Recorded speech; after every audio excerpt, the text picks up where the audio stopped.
Pessoal, a gente continua falando sobre saúde, mas agora a saúde dos olhos. E eu te faço uma pergunta: você conhece alguma criança com miopia?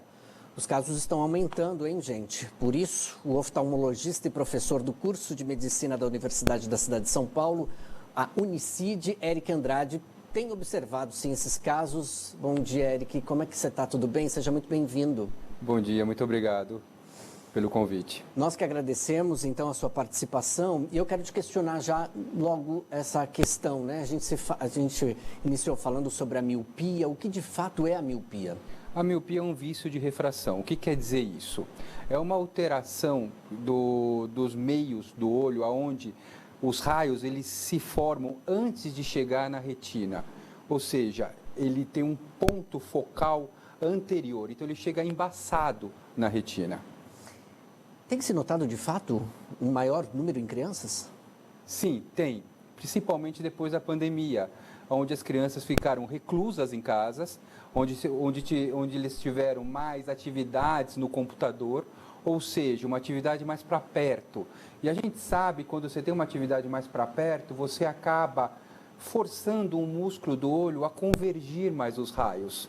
E com isso, o foco anterioriza, levando uma miopia. E esse músculo é como se fosse um músculo do corpo. Se ele ficar muito tônico, ele pode ficar com uma cãibra e levar uma miopia, uma pseudomiopia. Complicadíssimo. Então, você falou sobre a pandemia, mas também deve ter sido notado, então, um aumento também desses casos depois do advento do celular, né? Porque a criança está ali o tempo todo, isso também prejudica muito. Sim, também. Ainda mais que existe a luz azul também. A luz azul do celular, ela altera uma via do olho para uma parte do cérebro, aonde você, principalmente à noite, você acha que o cérebro acha que é dia. Então a pessoa acaba não dormindo direito também tem esse problema. E aí, como é que é arrumar essa situação, Eric? Olha, primeiramente, para a miopia, deixar a criança um tempo fora de casa, brincando, como na nossa época, que a gente ficava mais jogando bola fora de casa do que no celular.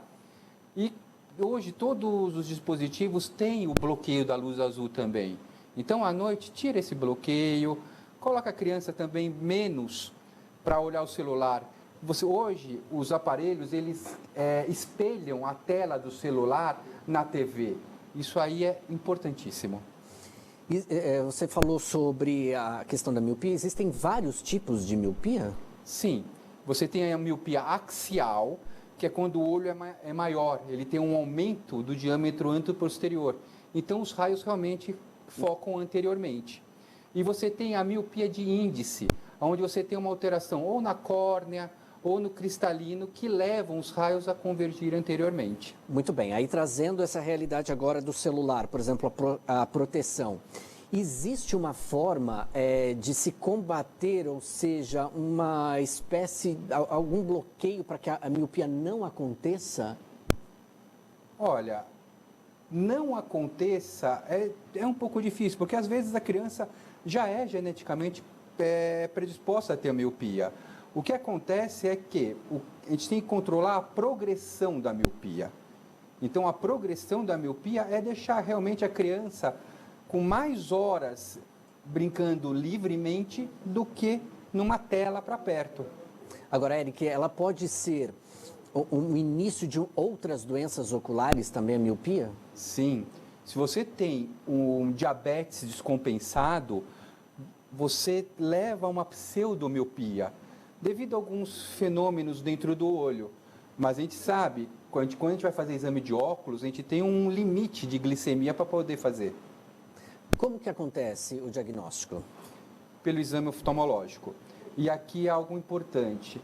A criança, ela tem que ser levada ao oftalmologista desde o seu primeiro ano de vida. Tá? Por quê? A gente sabe hoje que você tem um grande boom de desenvolvimento ocular aos 3 anos de idade. Antigamente se achava que era aos 7. Hoje a gente sabe que é aos 3. Então, quanto mais precoce você levar a criança ao oftalmologista, melhor. Obviamente que antes de 1 ano, se você notar algo de estranho, você já leva para o oftalmo. Mas exames de rotina devem ser feitos a partir do primeiro ano de vida da criança. E de quanto em quanto tempo isso deve acontecer? Ano a ano. anualmente. Você tem que levar a criança para fazer um exame oftalmológico. Quando a gente fala, a gente vai perdendo a visão, certo? Me corrija. E aí o que, que acontece? Nesse processo, existe alguma forma assim, parou a miopia ali, ela estacionou, ou ela vai aumentando gradativamente? Existe, como a miopia está muito relacionada também com o tamanho do olho, você tem o tamanho do olho, ele aumenta até determinada idade. Contudo, nós sabemos também que a miopia dá uma estabilizada um pouco mais no final da adolescência, mas nada impede que ela possa aumentar também depois disso. E aí, quando se faz uma cirurgia refratária, refrativa, por exemplo, é possível que se cure a miopia de fato ou não? Vai voltar que algum tempo volte? Depende da técnica que você usa. Atualmente, hoje, existe a cirurgia personalizada. Então, uma cirurgia, para mim, é diferente de cirurgia para você. Porque você faz exames específicos que demonstram como é a miopia e como é a sua miopia. Então, você personaliza essa. Agora, se ela pode voltar depois, pode. Assim como a miopia, ela ajuda muito pessoas depois de 40 anos, que começam a enxergar para perto sem óculos.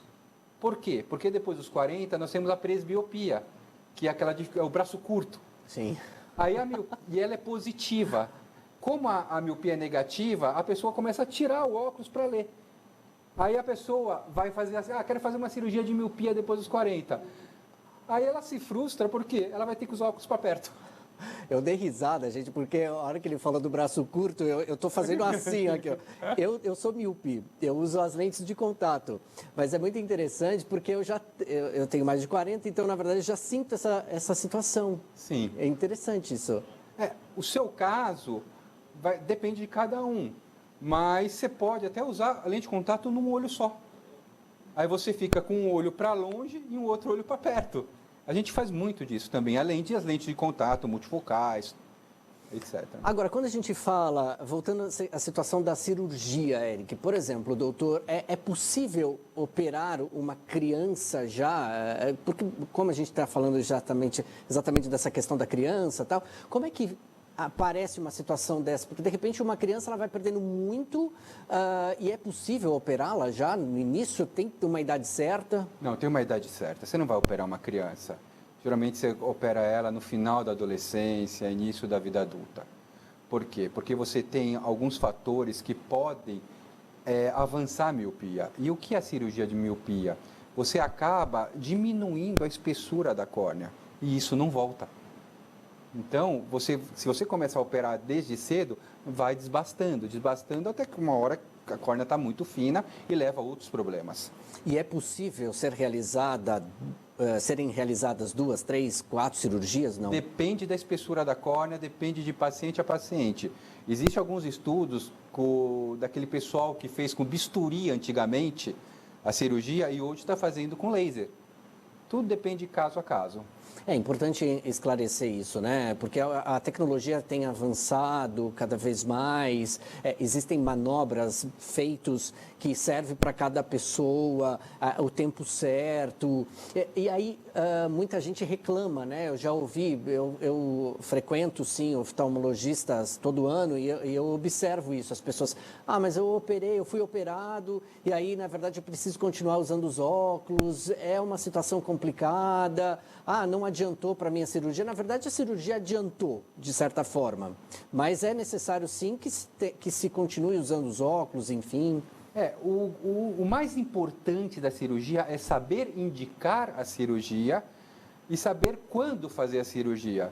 Então, você tem que, às vezes, lutar contra a angústia do paciente, que quer resolver tudo e daquela hora. E, muitas vezes, você tem que saber que você faz um exame e fala assim, não vamos operar você, porque você vai ter um problema no futuro. Aí você pode ir até para transplante de córnea. Então, vamos com calma, saber indicar a cirurgia é o principal. Acontece isso? A miopia leva ao transplante de córnea? A cirurgia da miopia, se você tem uma alteração na córnea, chamada alguma ceratopatia, alguma alteração de curvatura da córnea, ele pode gerar o que a gente chama de ceratocone depois. E isso, um dos tratamentos finais é o transplante. A ceratocone é a córnea afilada. Afinal, a forma de cone mesmo, isso. né? Agora, Eric, doutor, existem diversos projetos de lei aqui nessa casa em tramitação justamente para que se dê mais atenção ao paciente, se dê mais atenção ao paulista. Como que o senhor observa esses projetos que estão em tramitação nessa casa? É importante que o Estado esteja de mãos dadas com esse paciente, porque a saúde da vista é muito delicada. Sim, eu acho que todo projeto em prol da saúde ocular é sempre bem-vindo. Eu acho que nós temos que tratar principalmente a criança, dar visão para essa criança, porque essa criança, se você não tratar ela, se ela não desenvolver a visão, ela vai ser um adulto que não vai corresponder até laboralmente. Muito bem. Doutor, a gente está finalizando nossa entrevista, eu gostaria que o senhor trouxesse uma reflexão ao nosso telespectador justamente sobre esse assunto tão delicado. É claro que o senhor já falou em relação às crianças, mas é importante também trazer essa realidade para os adultos, porque muito mais adultos, muito mais idosos também estão com os olhos muito fixados aqui, né, no celular. Também, você deve procurar seu oftalmologista todo ano, tá? Para você ver, fazer um exame completo, verificar o estado de saúde do seu olho, que muitas vezes, por trás de uma miopia, pode ter um diabetes. Então, você pode começar a tratar e pode prevenir até a cegueira pelo diabetes. Muito bem, então essas foram as palavras do Dr. Eric Andrade, oftalmologista e professor também. Muito obrigado pela participação do senhor aqui no Alesp Notícias. Obrigado a vocês mais uma vez, obrigado pelo convite.